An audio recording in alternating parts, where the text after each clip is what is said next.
Hey guys, I wanted to share a few things real quick. Sin, to me, the word sin is separation, is disconnection, the illusion of separation, of disconnection within oneself, within the non-physical reality and the physical reality, and your divine spark, your unity within your divinity. When the eye is single, the whole body is full of light. The Merkaba, the light body, it plays a huge role in your physical reality because thought form patterns in the mind of God manifest into our physical reality as positive and negative poles.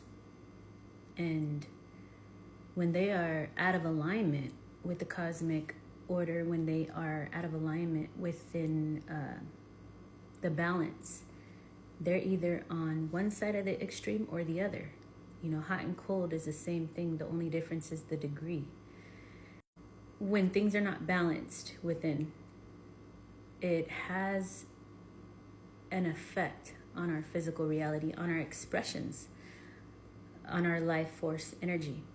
And so belief systems are very powerful because if somebody can control your emotions, which is attached to your belief system, they can tell you what to believe to be true about yourself and why. And so the question is, who are you really outside of ego personifications, outside of the many roles we play, outside of the hats we wear? Who are you really? And everything is interconnected. Understanding that, the interconnectedness of the web of energy. You know, energy is a web of interconnectedness. Everything influences one another. And so if somebody can tell you how to feel, if they can control your emotional body, they can control your belief system. And so understanding what you believe to be true about yourself and why is very powerful. And when you start to reconstruct those old systems within and understand that what's your belief and what is not your belief, what you have been conditioned with to believe to be true about yourself and what you have been programmed to believe to be true is very powerful. Once you start to reconstruct yourself, your systems within, and connect the mind and heart coherence, the heart begins to melt and becomes turned. And so the connection between the mind and heart can flow and not be rigid in lower frequencies. It does have a major impact on your experience of the world, what vibration you choose to experience, because you cannot experience anything you're not the vibration of. And so how you perceive the world it becomes your perception of the world, your experience of the world.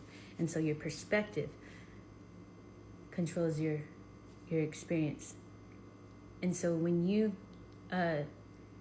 do what is called perspective taking within oneself, you start to create space outside of time within oneself, and you become the observer within.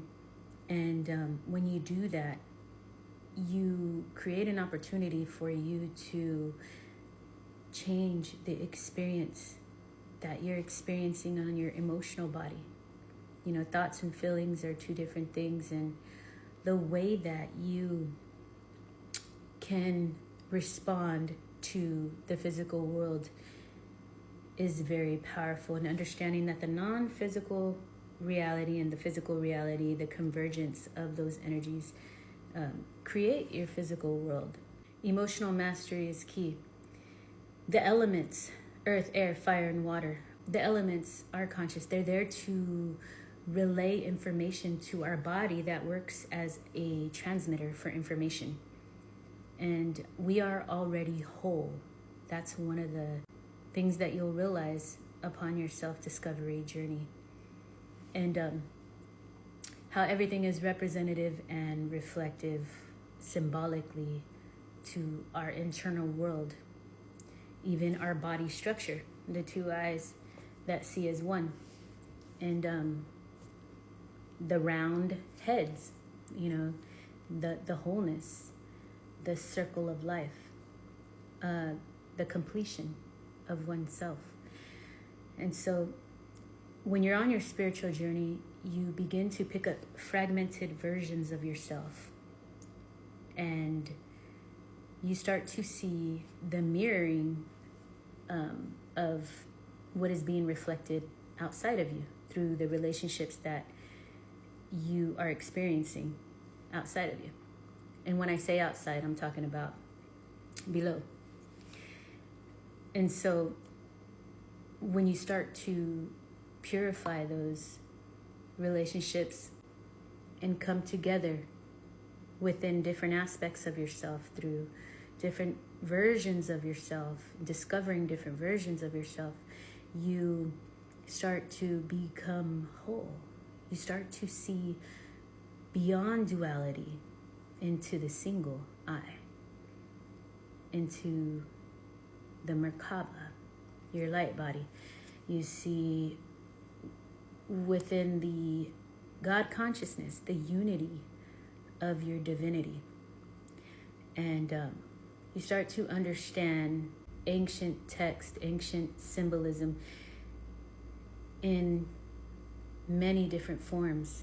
There's so many messages within a message in itself, within an expression. And there's so many messages to be received. And you start to see things like, for instance, the Mary Magdalene and Jesus kiss. That is very symbolic to me of the masculine and feminine energies converging as one, the two worlds coming together, the lips representing the two worlds coming together as one to form a sacred union within them. As you connect with your higher self, you start to expand your consciousness and understand how you respond to the world is very powerful. Shifting those ancestral patterns and negative belief systems is key. And the only way you can shift it, because you're only in control of the way you choose to respond, is very powerful. And it is your choice. Integration, transmutation, and transcendence is key to expanding your consciousness and healing inner child wounds, ancestral trauma, clearing generational karma. All right, I'm gonna leave you with that.